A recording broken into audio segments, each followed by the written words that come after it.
friends, welcome back to League Unlock. Eric and Mark here, and we are counting down the top 10 players from the 2018 LCK Spring Split, and we're moving on to number 6. Not quite in the top 5, but top 6 is still pretty good, and in that 6th spot is someone you wouldn't expect to be this high up on the list, high up, low up, however you want to look at it.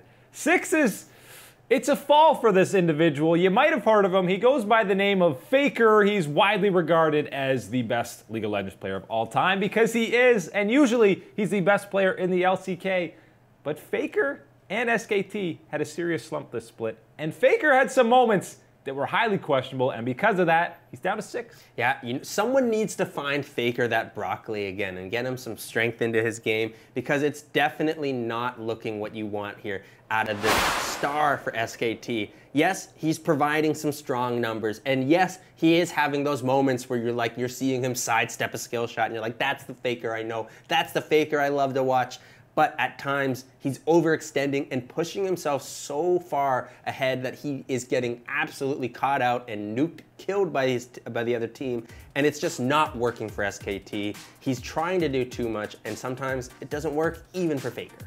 Yeah, and you got to understand that in some of these games, you got to feel like he's feeling the pressure. Even in this game, they're down like 10,000 gold. There are games where he's feeling 1v9. Yeah, he's like, I've got to make a play here to get us ahead. And sometimes he definitely overextends. Like this play, he must have turned his brain off for this one, or thought he was so unbelievably fed on Kassadin that he was going to one-shot someone.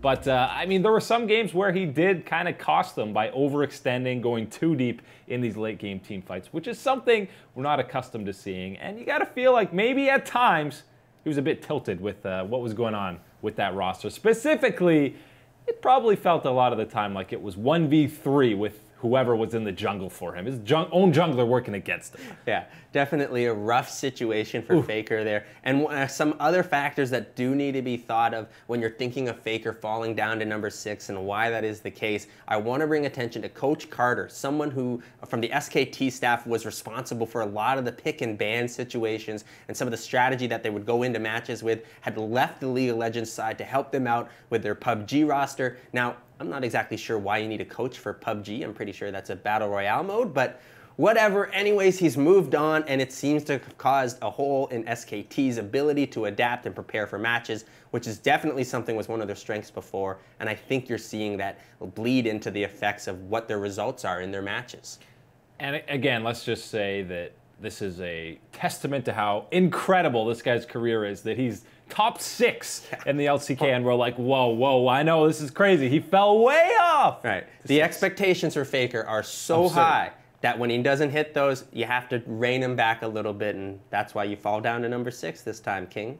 I don't think he'll be that low coming into 2018 summer. Going to be a rebound for SKT. Bold statement there. Number 5.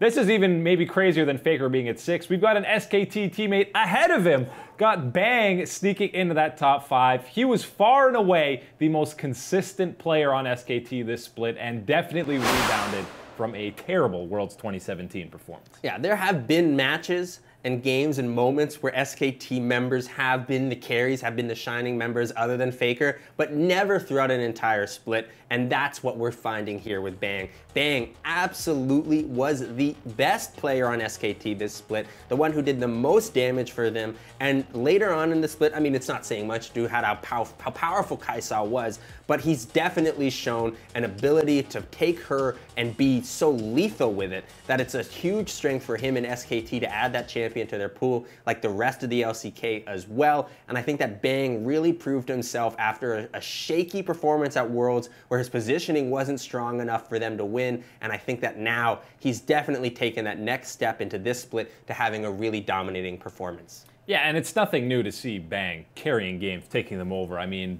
go back to all of these Ardent Sensor, the old Lulu metas where he was popping off on things like Lucian. He has carried SKT to many of victories in his career. But this split, it just seemed like even when he wasn't on hyper carries, even on something like an Ezreal, it seemed like their only win condition was him performing and playing out of his mind. And for a lot of these games, he did play super well, but He's coming in at number 5. He was more consistent as a carry than Faker was. And definitely a real testament to his skill this split and how he performed. That last year we saw a lot of times it was actually Wolf that was carrying that bot lane to a lot of their victories and their advantages. But now this split we saw some instability with the support position, but didn't matter who it was. Bang was that rock dominating in the ADC carry position for SKT.